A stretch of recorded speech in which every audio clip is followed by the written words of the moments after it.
Waduh, ada HP nih. Halo guys. Jadi kita kelompok 2 sekarang udah ada di mana nih? Taman Wisata Angke Kapuk. Yuhu. Nantikan terus keseruan kita ya ada di Taman Wisata. Bye bye.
Halo guys. Nah, hari ini kita ada di tempat yang mengusung tema Emblis Tourism guys. Udah pada tahu belum nih apa itu Emblis Tourism? Padahal nih ya, Emblis Tourism itu tempat wisata yang sering seliweran nih guys di media sosial kalian. Buat yang belum tahu nih apa itu Emblis Tourism, mungkin singkatan nih, Emblis Tourism itu tempat wisata yang ditambahkan elemen buatan guys. Atau didramatisasi tempatnya guys. Contohnya nih, tempatnya biasa aja tapi dikasih ornamen warna-warni. Atau tempat sejarah yang ada cerita sejarahnya tapi tempatnya biasa aja. Nah, itu di-create ulang biar pengunjung tertarik untuk datang ke tempat tersebut guys. Nah, sebenarnya Emblis Tourism ini udah dijelaskan dalam bukunya The Tourist Case oleh John Ury dan juga artikel dari George Hughes tahun 1995 tentang bagaimana keaslian kadang di make up demi memenuhi ekspektasi wisatawan. Nah, tapi nih guys, Emblis Tourism itu tidak selalunya negatif karena Emblis Tourism ini bisa menarik wisatawan untuk datang ke tempat wisata tersebut. Tidak hanya untuk datang, tapi mereka untuk belajar di tempat wisata tersebut. Nah, kita ada di tempat yang mengusung tema Emblis Tourism di sini di Jakarta Utara tempatnya di Taman Wisata Alam Angke Kapuk. Banyak nyamuk guys. Wisata Alam Angke Kapuk. Di sini tuh tempatnya menyatu dengan alam. Ada banyak tempat-tempat spot foto yang menarik di sini. Nah, untuk lebih jauh kenapa kita memilih tempat ini sebagai tempat yang mengusung tema Emblis Tourism, bisa langsung dengerin temanku dari Bisma. Oke, terima kasih Bayu. Jadi, kenapa kita milih tempat ini? Jadi, Taman Wisata Alam Angke Kapuk ini sangat cocok dengan konsep ini. Karena di sini pengunjung bisa menikmati ke suasana alam yang menenangkan, sekaligus belajar tentang pentingnya ekosistem mangrove dan konservasi lingkungan dan keanekaragaman hayati. Tempat ini menjadi tempat yang cocok untuk lari dari hiruk-pikuknya kota. Selain itu, di sini tempatnya juga bisa memberikan nilai tambah secara edukatif, terlihat dari wisata-wisata yang mereka tawarkan. Untuk selanjutnya kita jelajahi tempat ini bersama teman-teman yang lainnya. Let's go guys. Halo guys, ini dia Taman Wisata Alam Angke Kapuk. Nah guys, ini kita udah baru masuk loh, dan belum apa-apa kita udah melihat begitu hijaunya, asri, dan juga menenangkan loh. Dan ya kalau misalkan kita lihat di sini banyak sekali spot-spot yang menarik di sini, mulai dari fasilitas-fasilitasnya yang sangat rimbun dan juga asri, menyatu dengan alam, dan juga banyak spot-spot seperti ada kafe dan juga ada penyewaan tadi, ada transportasi apabila ingin merekreasikan diri sendiri dari hiruk-pikuknya kota. Berasa banget loh jauh dari keramaian yang sedang kita rasakan, kepusingan yang sedang kita rasakan dalam bekerja, berkuliah. Ini bisa menjadi salah satu pilihan alternatif yang benar-benar pas nih. Nah, kalau misalkan bilang tentang fasilitas ataupun daya tarik apa saja yang bisa dirasakan di sini, banyak banget guys. Ada beragam sekali di sini, mulai dari daya tarik sekitar hutan mangrove ini, daya tarik sekitar sungai nanti juga ada, banyak sekali yang bisa tawarkan. Tapi apa saja sih daya tariknya? Coba Mas Raffi bisa dijelaskan? Oke, mungkin bagi sebagian orang di sini ini masih bisa dibilang sebagai hidden gem yang ada di Jakarta. Nah, di sini tuh banyak banget spot-spot foto bagus, mulai dari ekosistem mangrove-nya yang masih menarik, yang masih asri, jembatan-jembatan kayunya yang bisa jadi spot-spot foto, dan fasilitas ini juga banyak banget yang lengkap. Seperti contohnya ada penginapan, ada kantin, ada restoran, dan penyewaan untuk kano dan lain-lain. Nah, jadi tempat ini tuh cocok banget nih buat kita healing bagi keluarga maupun anak muda gitu, guys. Bener banget sih guys, di sini bisa kita lihat suasana tuh syahdu banget tapi ya. Betul. Ini aja masih jam 2 ini bener-bener kelihatan seperti romance tuh dapat banget. Betul. Bisa jadi opsi buat kalian yang sedang ngedate ataupun jadi, tapi benar kata Raffi, untuk keluarga yang ingin healing dari hiruk pikuk ke kota, ini sangat direkomendasikan banget. Nah, tadi kita sudah membahas tentang flora dan fauna ya Pi ya. Betul. Jadi sebaiknya apa Pi ntar buat indexnya? Mungkin kalian harus ikutin kita terus, guys. Oke, stay tune ya. Bye. Halo guys, sekarang di sini saya akan ingin menjelaskan kepada kalian semua tentang sejarah berdirinya Taman Wisata Alam Angke Kapuk, dimulai dari pendiriannya sampai saat ini. Nah, terlihat di sini pada tahun 1928, di mana Taman Wisata Alam ini merupakan hutan negara.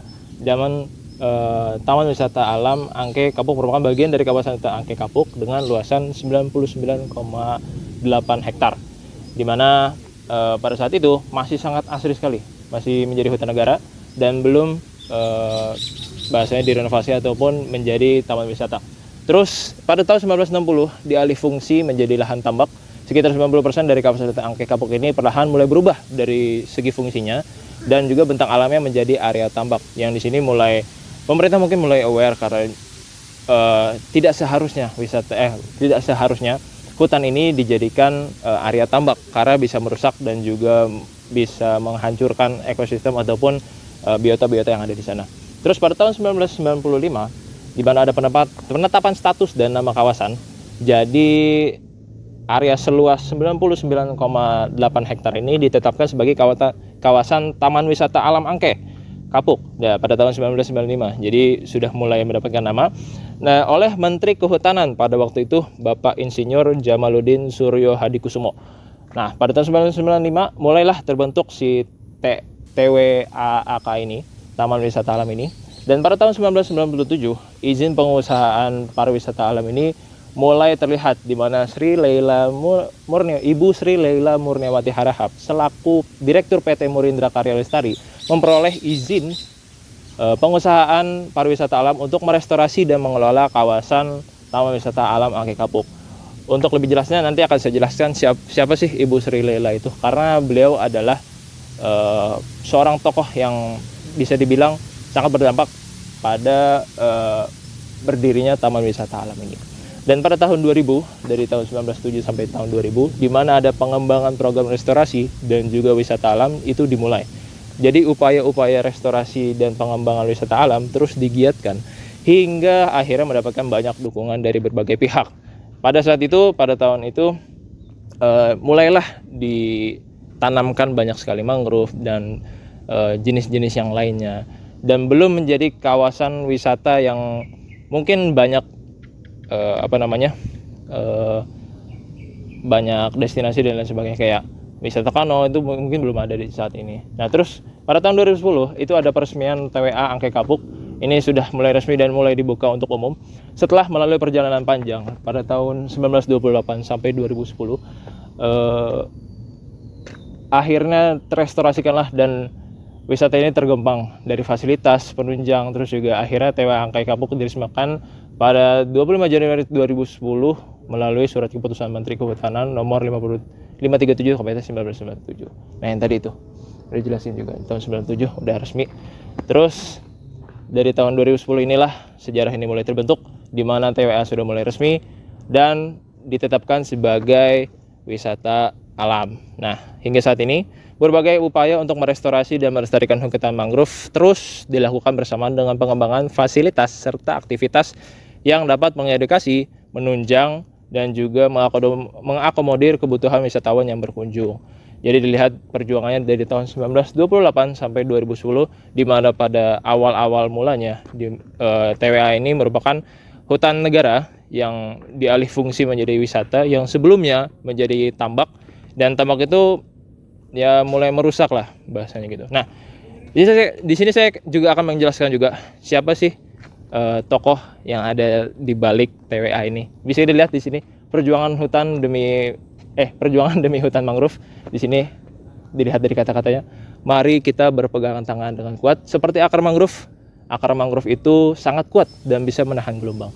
Jadi sebesar apapun gelombang yang kita hadapi, kita akan kuat. Beliau itu adalah kata-kata dari Ibu Haji Sri Lela Murniawati Harahap yang merupakan tokoh di balik berdirinya Taman Wisata Alam Angke Kapuk ini. Dan sekarang beliau sudah dikenang dan wafat pada tahun 2017, kurang lebih seperti itu. Nah, terus juga ya bisa dilihat perjuangannya, dilihat dari sini foto-fotonya ini dari awal nih hutan negara, terus masih belum tuh, masih tanah merah, terus juga kawasan terbengkalai, rusak parah tuh. Jadi bisa dilihat tuh rusak parah akibat kegiatan manusia termasuk aktivitas pertambakan yang ilegal. Jadi perlu digarisbawahi itu ilegal. Nah, sampai akhirnya bagus seperti saat ini. Kurang lebih seperti itu. Hai guys, saat ini saya berada di mana spesies burung, satwa burung ini berhabitat atau sebagai rumah bagi mereka. Nah, Taman Wisata Alam Angke Kapuk ini seluas sekitar 99,82 hektar di Jakarta Utara. Nah, habitat burung ini menjadi sebuah rumah terutama didominasi oleh burung air dan burung hutan. Nah, berdasarkan data resmi dan pengelola, terdapat puluhan spesies burung yang menghuni kawasan ini, kayak misal seperti koak malam abu, cengkak abu, cekakak sungai, elang laut perut putih, elang tiram, itik benjut, burung kuntul kecil, burung kuntul sedang, pecuk ular Asia, hingga raja udang biru. Nah, burung-burung ini tuh umumnya merupakan satwa yang dilindungi. Sebagian besar dari jenis burung perandai memanfaatkan kawasan ini sebagai singgah bermigrasi. Nah, dengan keanekaragaman ini menjadikan sebuah Taman Wisata Alam Angke Kapuk sebagai tempat konservasi dan edukasi yang penting. Nggak hanya bagi alam, namun juga bagi masyarakat urban yang membutuhkan ruang belajar dan interaksi alam di tengah kota. Nah, ekosistem mangrove di sini juga menjadi habitat bagi para fauna lainnya. Salah satunya ada biawak air yang mempunyai nama latin Varanus salvator. Nah, keberadaan biawak air ini menjadi tanda bahwa keseimbangan ekologis itu masih terjaga di sini. Kemudian, menurut data dari Konservasi Muara Angke Wildlife Sanctuary, yang merupakan bagian dari sistem Taman Wisata Alam Angke Kapuk, di sini itu terdapat hewan monyet ekor panjang yang mempunyai nama latin Macaca fascicularis yang memakan daun dan juga buah mangrove serta berperan dalam penyebaran biji, serta berang-berang. Di sini juga terdapat berang-berang kecil yang mempunyai nama lain Aonyx cinerea yang lebih aktif dan juga sering terlihat di malam hari. Halo guys. Jadi kita di sini di Taman Muara Angke Kapuk ini akan membahas tentang beberapa flora fauna yang berada di sini. Kira-kira ada apa aja ya Pak Jabar? Betul banget, Dik. Jadi, flora utama dari kawasan wisata alam ini merupakan mangrove. Dan salah satu jenisnya ada Avicennia marina atau mangrove api-api. Dan gak hanya itu aja teman-teman, di mana ada jenis lain seperti Rhizopora, Soneratia, dan banyak jenis lainnya. Selain itu, mangrove ini juga berfungsi untuk menjaga ekosistem perairan tawar, mencegah abrasi, dan tentunya paling penting menjadi habitat banyak banget organisme. Tidak hanya itu juga, selain itu di kawasan ini terdapat tanaman pesisir yang memperkaya habitat lingkungan sekitar. Apa tuh? Seperti tanaman api-api ini. Dan juga pengunjung bisa ikut serta dalam program penanaman mangrove yang bertujuan untuk memperindah kawasan lingkungan sekitar. Betul banget, Mas. Dan juga menambah tentang nilai edukasi yang bisa memperdalam dan menambah ilmu pengetahuan dari pengunjung itu tersebut. Betul. Jadi di kawasan ini bukan sekedar edukasi ya teman-teman, tapi juga memperkaya rasa cinta kita terhadap bumi kita tercinta ini. Betul banget Lutfi. Kalau gitu, tonton lagi. See you. Halo teman-teman semua, kita di sini ada di sesi wawancara. Di sini dengan saya, dengan Bapak Wakidi selaku pengelola dan juga penanggung jawab pembibitan mangrove yang ada di belakang kita ini, gitu. Bapak, izin Bapak ya, saya sedikit bertanya-tanya tentang terkait Taman Wisata Alam ini, Pak. Di sini mangrove itu ada beberapa jenis sih, Pak? Jenisnya sih ada berapa ya? Kalau tahu saya sih 4, cuman namanya Apa? kurang ini. Ada 4. Ada tahu saya, cuman yang lain banyak ya. Ini kan ini lain-lain nih, ini nih. Apa? Ini jenis api-api. Terus api-api. ini api-api, cuman mangrove juga, cuman ini itu lagi, cuman namanya kurang ini. Oh, kurang tahu. Oh, cuma nanam di sini nanam ya, aja. gitu ya. Kira-kira untuk dari pembibitan sampai dia besar itu berapa tahun sih, Pak? Kalau pembibitan tuh ya waktu pembibitan 1 bulan masukin itu polybag sampai itu sebulan setengah tuh baru keluar daun. Nih kayak ini nih, sebulan setengah nih baru mau keluar daun. 1 bulan setengah? Itu yang itu ya. Yang di dalam situ? Itu ini nih yang ini. Oh, yang kecil. Ini yang itu udah ada sebulan ini yang ini. 1 bulan setengah. Oke, terus? Nah kalau ya kalau kan begini, kalau mahasiswa sih sering sini malah. Mahasiswa sering? Sering. Oh, Ya sering sini. untuk apa tuh biasa itu, Ya Pak? biasa ini nih apa ngukur-ngukur pohon ini. Bentar Oh, diukur. penelitian? Nah, penelitian. Ah, Nah sama itu ada yang ngambilin sampah, ada yang, kalau ini kan kalau sampah banyak ada yang ngambilin. oh, banyak aksi sosial di sini ya, Pak ya? Termasuk kayak penelitian, terus tadi apa tadi ya? Penanaman, pembibitan gitu ya? Kalau penanaman itu biasanya orang PT. Oh, orang PT rata-rata. Epson.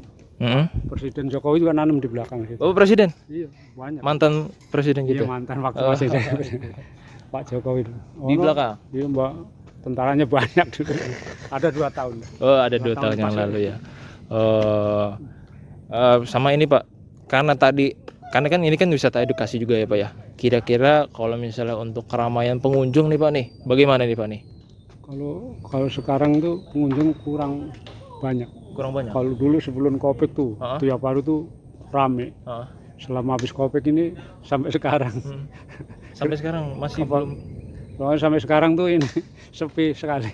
Itu karena memang belum banyak yang tahu atau gimana Pak? Kalau masalah banyak tahu kan dari dulu udah banyak yang tahu. Cuman tahu apa kurang apa gitu nggak tahu. Oh, sekiranya Bapak tahu nggak sih alasan-alasan kenapa sih Kalau alasan kurang tahu ya?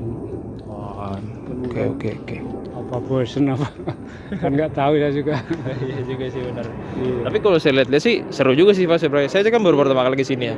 Saya ngeliat banyak sekali aktivitas-aktivitas di sini kan, termasuk tadi kan penanaman, pembibitan dan lain sebagainya.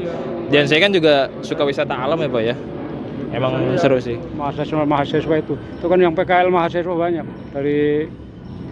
dari Malang, ada yang PKL ke sini, ada yang dari Purwokerto, ada yang dari Bogor. Banyak mahasiswa tiap banyak ya? ini habis pulang ini. Makanya biasanya yang mandu tuh itu mahasiswa ini, saya kalau dia kan nyatetin pohon-pohon ini dicatat, kalau saya kan enggak. Jadi dia bisa tahu. Oh, Nah, biasanya ada pemandunya. Kalau saya kan cuma khusus ini. Jadi nama juga enggak nyatet sama. Oke. Ya mungkin segitu ya Pak ya dari saya. Terima kasih Bapak ya sudah ditanyakan. Terima kasih. Ya guys, jadi segitu aja wawancara kita dengan Pak Wakidi tadi. Terima kasih. Oke, balik lagi teman-teman bareng kami, dan sekarang udah ada salah satu pengunjung dari Taman Wisata Alam Mangrove, dan kita di sini udah bareng Ibu siapa nih? Ibu Atik. Ibu Atik. Ya Ibu Atik, sebelumnya ini pertama kali atau udah pernah nih ke sini? Ini yang ketiga kali. Oh, udah yang ketiga kali teman-teman. Kalau gitu Ibu Atik, experience pertama kali Ibu Atik ketika mengunjungi Taman Wisata Alam ini seperti apa sih? Pengalaman saya yang pertama kali datang, tentunya saya merasakan agak excited ya. Maksudnya memang saya sudah ada beberapa kali ke hutan mangrove, tapi khusus di Peak, pada saat pertama kali saya datang bersama teman-teman, itu nggak kebayang seluas ini, dan nggak kebayang kalau di dalamnya itu ada bumi perkemahan, ada untuk naik perahu ya, kano atau apapun itu gitu ya. Bahkan kita bisa naik sepeda gitu kan. Nah, jadi pada saat pengalaman pertama saya ya seperti itu, seneng apalagi bareng teman-teman ya, bisa jalan kaki gitu kan. Terus waktu itu banyak spot-spot yang kayak di satu tempat pada saat kita masuk tuh, pintu awal masuk itu kan ada tempat apa namanya saya lupa, tapi itu ada lampion-lampionnya, jadi lucu saat itu. Terus ada payung-payung warna-warni di atas. Tapi hari ini saya datang yang ketiga kali itu mungkin sedang tidak ada hiasan apapun ya. Jadi menurut saya perbandingan saya pengalaman pertama dan yang kesekian kali ini itu ada perubahan ya, baik dari segi tata pertamanannya, terus dari segi mungkin waktu itu jarang saya melihat ada ranting-ranting kering seperti ini. Jadi mungkin lagi hijau-hijaunya gitu ya. Jadi saya lihat tadi baru masuk pertama seperti ini, banyak ranting kering gitu. Atau jalan untuk menuju ke sisi-sisi tengah itu banyak bambu-bambu yang memang sudah mulai lapuk atau agak rusak. Saat itu belum. Memang jeda saya pergi pertama kali dengan hari ini itu agak lama, cuma ya itu tadi perbedaannya antara kedatangan pertama dengan yang kedatangan hari ini. Tapi intinya Taman Wisata Alam ini sangat cocok untuk wisata keluarga ya Bu Atik. Betul. Ini sebenarnya kita kalau datang di cuaca yang seperti ini itu pas banget, atau pagi hari sekalian gitu ya. Kalaupun siang pun nggak apa-apa, karena memang ini suasananya teduh, tempatnya teduh. Kalaupun terik kita tetap terlindungi dari hutan bakau, tanaman bakau ini yang sudah besar-besar sebenarnya gitu. Terakhir kalau gitu Bu Atik, untuk harapan Taman Wisata Alam ini ke depannya seperti apa? Oke, harapan saya pribadi, ini kan salah satu wisata destinasi wisata di Jakarta ya. Jadi ini harus lebih dilestarikan, lebih diperbaiki di segala sisi. Kayak tadi tuh saya melihat jalanan sepertinya ada yang terbengkalai gitu ya. Terus di sisi-sisi tertentu banyak yang tidak terawat gitu. Bahkan di bumi perkemahannya sendiri itu saya tidak tahu apakah itu dipakai atau tidak, masih bisa dipakai atau tidak, layak dipakai atau tidak gitu. Dan saya hari ini belum sempat melihat lagi posisinya masih di titik ini gitu. Sebenarnya saya pengen menuju yang tempat bumi perkemahan itu, yang jujur ya, saya sama teman-teman saya itu kalau ambil spot foto tuh lebih suka di situ gitu. Karena memang nggak ada tempat lain sih yang punya backgroundnya kayak gitu. Udah gitu kan kita memang ada di sisi kota juga. Jadi kalau mau foto atau apa bisa ngelihat gedung tinggi tapi bisa melihat hutan bakau itu sendiri gitu. Dan satu hal lagi mungkin entah di sini memang ada penerangannya atau tidak gitu ya. Mungkin karena memang disetting hanya pukul 18 ya pengunjung untuk datang. Apakah memang tidak diberikan penerangan? Ya saya kurang tahu, tapi mohon diperbaiki di segala sisi gitu supaya nanti pengunjungnya, wisatawannya bisa lebih banyak lagi yang datang gitu. Karena jujur ini kalau kita mau mencari oksigen yang baik ya salah satunya mungkin ke sini gitu ya. Karena memang ya ini bagus sih. Karena jujur ini saya nggak tahu ini buatan atau tidak ya. Ini buatan ya kalau nggak salah ya.